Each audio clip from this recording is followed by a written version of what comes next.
شمالی افریقہ سے آنے والی گرم ہواؤں نے اسپین بھر میں درجہ حرارت کو بڑھا دیا ہے۔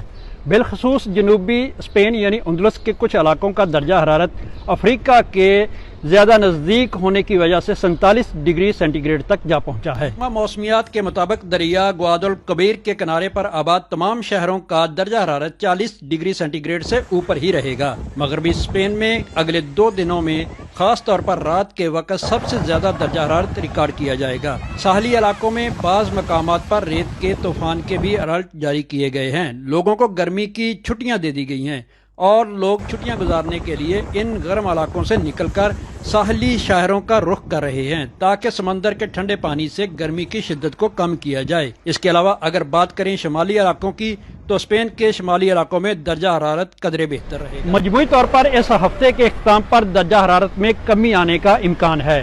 قمر فاروق، سما نیوز، اسپین۔